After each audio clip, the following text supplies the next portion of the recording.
All right, let's talk about Xfinity here at Dover.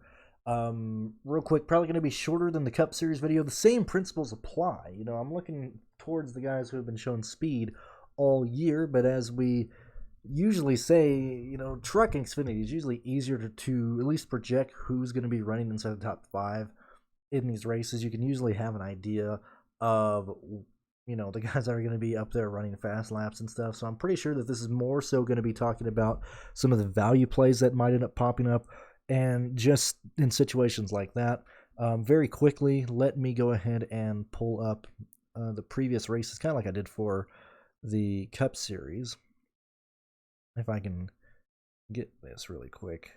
Also, for my homies, as I load this, anybody that uses the default Google Chrome like color scheme, did they change the color of the taskbar at the bottom of the not the taskbar, the not the taskbar, the Google Chrome status bar? I think that's what it's called.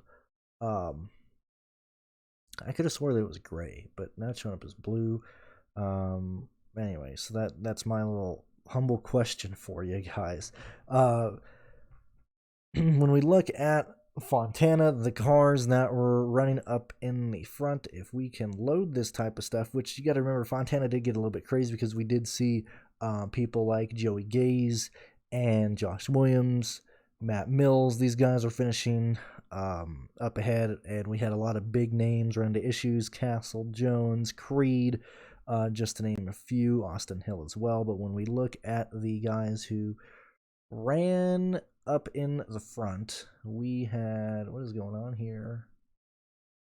What is going on here? Where are we at, ladies? Okay, here we go. You have, actually, we probably need to look at the cars who are going to be in this week's race, because Cole Custer ran 89% of his laps in the top 5, 96% of his laps in the top 10. Noah Gragson, 98% of his laps in the top 10, 97% of his laps in the top 5. Justin Allgaier, 96% of his laps in the top 10, 84% of his laps in the top 5. I want to take a look at Ty Gibbs really quick just to see where he came in. 94 in the top 20, 82 top 15, 69 in the top 10, 23 in the top 5. When we look at Brandon Jones, 86 in the top 15, 67 in the top 10, 38 in the top 5. Fontana was a bit crazy for all the series. When we look at Las Vegas, clearly, we had Ty Gibbs go to the rear, come through the field, and the whole, Ryan Sieg debacle, if you want to make that argument. But Ty Gibbs, 76% of his laps in the top 10, 54 in the top 5. Noah Gragson, 86 in the top 10, 82 in the top 5. Hemrick, 87 in the top 10, 46 in the top 5. Barry, 76 top 10, 42 top 5. Allgaier, 71 top 10, 42 in the top 5. AJ Allmendinger, 63 in the top 10, 96 in the top 15, 30 in the top 5. Sorry, I got a little... I probably could have worded that better. Jones, 88 in the top 15, 53 in the top 10, 7% in the top 5.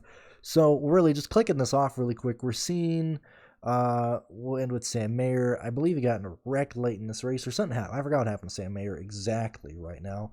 But 90% in the top 15, 88 in the top 10, 63 in the top 5. Was Ryan Truex in a Joe Gibbs machine? He had to be. There's no way he's running top. I think he was in the 18 here.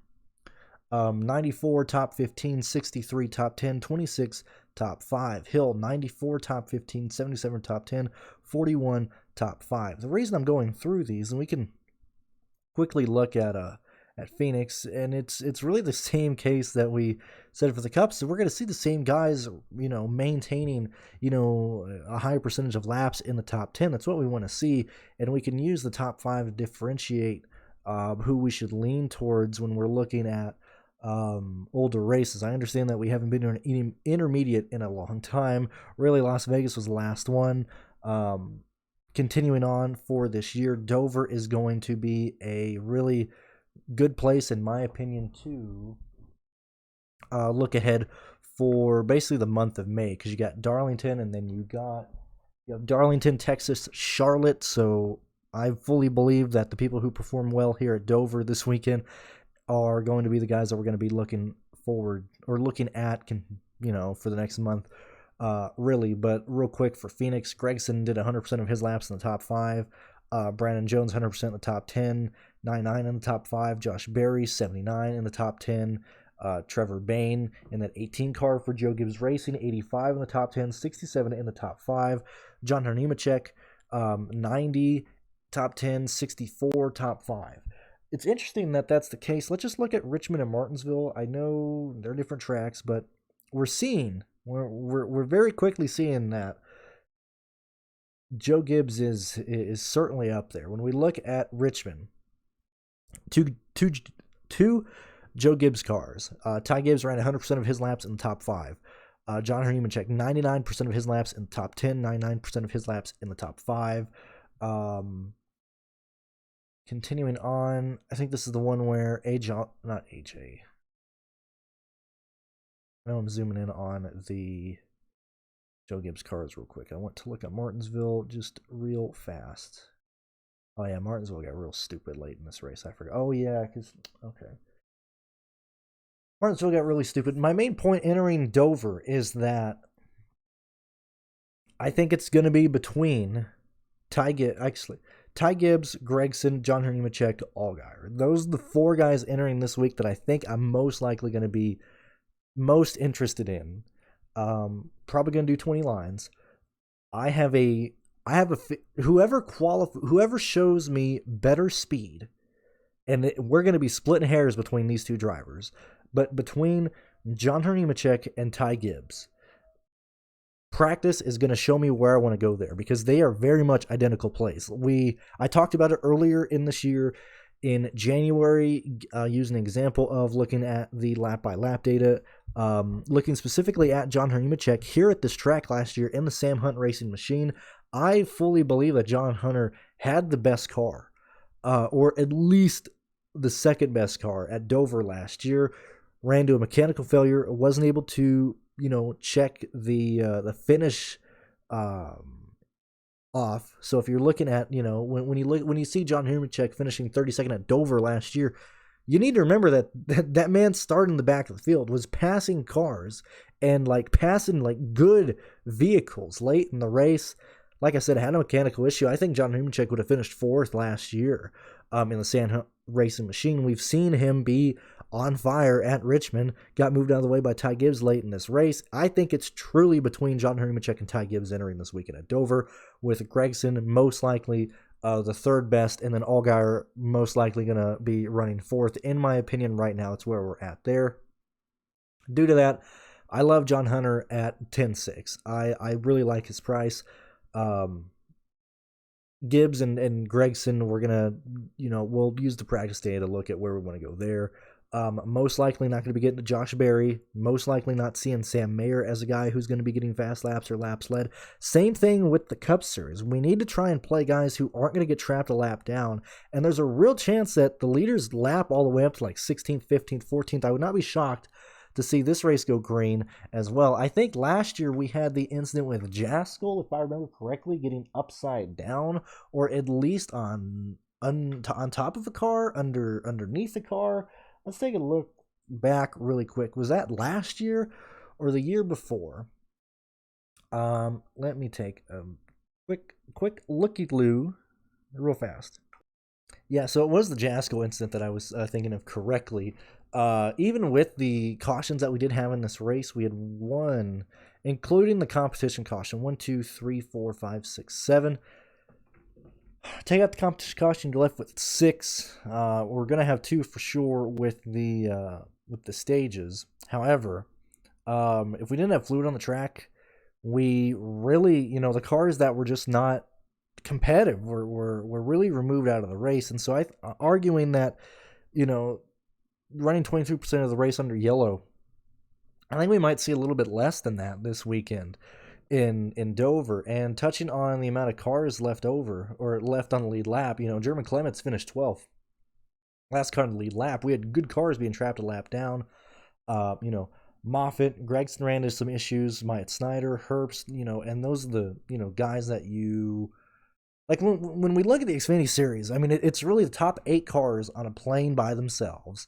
And then you have, 9th to 13th this year of being people like Ryan Sieg, Clements, Brandon Brown, um, you know, the Our Motorsports cars running off there. And then once you get to like the 15th and below, you're finishing a lap down in this race. And so, yet again, I want to try and grab as many lap leaders as I can. Probably going to be building around 3. I think it'll be fairly easy to, goof around with the line to have an idea of how you want to build line. Let's do that really quick, and then we can get back to going through the rest of the field. And as I said before, I do apologize that this is just a audio only. However, I think it's good to listen to on, actually, you're not going to be able to listen on your lunch break, going home today, maybe you're at the gym, whatever the case is. I know I'm going to love John Henry Nemechek. I think Nemechek can get the lead on pit road. We're seeing that the 18 is extremely fast, the pit crew, that is, extremely fast, consistent on pit road, outside of the fact that, at the Fontana, starting off the bat, they ran into some issues. They're back to being there. Gibbs is going to be up there. So let's throw an idea together of running Gibbs and Gibbs and Nemechek together. Leaves you $7,000 on the table. Pretty easy, pretty doable, and I foresee that happening quite a bit. Let me just look really fast. Even running Gibbs, Nemechek, Gregson together, $5,600 left over, we can make that work pretty easily. So let's go ahead and look through the rest of the field of where we're going to be going. I'm going to assume that most people are going to be playing 2 10K guys this weekend, and so 8K is going to be hard to get to, but outside of Austin Hill qualifying, 12th or 10th or something like that, I don't think I'm going to be getting to the 9K guys. I'm not interested in Herbst. I think Herbst gets trapped a lap down. Creed is very much the play here if he can actually maintain his position, not do anything stupid. $8,600 for Sheldon Creed. When we're looking at how he's done, let's take a look at, I'm going to look at Vegas. I think he got into an instant at Vegas, but I could be wrong. No, he did not. Vegas ran 79% top 15, 27% in the top 10. As I said, going to be most likely, in my opinion, going to be running around 10th at Dover, 9th at Dover. It'll just depend on what we actually project him for. But I like Creed. I'm worried about Burton being trapped a lap down. Ryan Sieg bringing great cars, $8,200. As I just said, these are the guys, Creed, Ryan Sieg, the guys that I think can stay above that line of being lapped in this race. Obviously, sorry about that. Obviously, we got to look at practice speed and all that. But Castle, $8,000. And this is cheap. Would we play Justin Haley last year at $8,000? I think it's going to be easy for Landon Castle to hit value here. He just has to do 40 points. I think he can very easily do that. I think Castle's going to end up being quite chalky in this race because you're just going to be able to easily get to Castle here. He's going to stay on the lead lap. He's going to be in the top 10. I like Castle here. I like Creed. I like Ryan C. Those seem like the good plays of the AK range. Moffitt's going to be a no for me. Probably not going to do Snyder. Brandon Brown, depending on what he does in the practice session. Chandler Smith is back in Sam Hunt's machine this week. $7,300. We got to see. As I said, John Nemechek was able to wheel that car. I think that car is very much a top 10 machine. It just depends on the driver. Let's see what Chandler Smith has. If he can bring it in practice, if he can show us top 15 speeds, I'm okay playing him and having him hold on to his position. Anthony Alfredo, I think it's going to go green. Might get trapped a lap down. Alex Lebay going to be a no for me. Jeremy Clements, going back to what is it? Going back to that fringe, top 15. Do we stay on the lead lap? I would much rather go to Kaz Grala. That's where I'm at right now. JJ Yaley, $64. Carl Long, probably going to get there on, let's see, he's probably going to start around 24th. I don't think he works right now off the top of my head. Same thing with Parker Retzloff. Fantastic short track racer. This is going to be a tough track for Parker. I'm interested to see what he can do. But right now, $61 is a bit concerned. Not going to do Kyle Weatherman, just too expensive, most likely to qualify at the back of the field, but not going to be able to really gain more than 8 positions. Joe Graff Jr., $6,000. Good Lord, what are we doing? Mason Massey, Williams, if, ands, or buts. Raja Caruth, $5,500. I think he's underpriced. When we look at Raja Caruth and how he did, nobody played him. I don't remember what it was at. I think it was at like 7%, somewhere around there. Was able to hold on to his position, basically. Started 22nd, finished 24th at Richmond.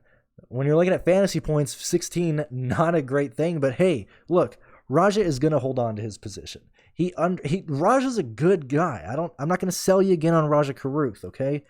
$5,500 for a guy that I think is going to start in the mid-20s, can maintain his position in the mid-20s. He's going to be a direct comparison to the guys around him in salary. And if I think he can outscore David Starr, if I think he can outscore Bailey Curry, I'm most likely going to be on Raja Caruth. But I do like Curry. Patrick Emmerling, going to be a no for me. I don't want to dick around with Stephen Parsons. Ryan Vargas, $4,900.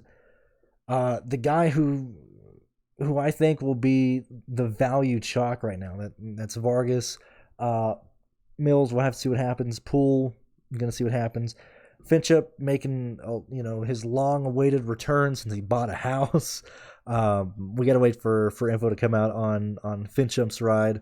If I can figure out where the motor is and what chassis they're using, I'll let you know in the live show. But really, I think that's the main approach. I know it's a bit shorter. It's a shorter video, but the same things apply. I want my main lap leaders. That's the main guy I'm chasing after. And I think it's Ty Gibbs, Gregson, John Henry Machecker, Allgaier. That's where I'm at there. I think I want 2, probably do some lines with 3 of those guys in there. The 8K range, I really like the 8K range. I think it makes a lot of sense to go to the 8K range with 2 10K guys, 2 8K guys, and then find the value plays that allow that to work. And yeah, I appreciate you listening. If you want to support me, Sunday, May 1st, hop on our Patreon. And check out the live shows. I'll be here, and I'll talk to you later. Thank you for listening.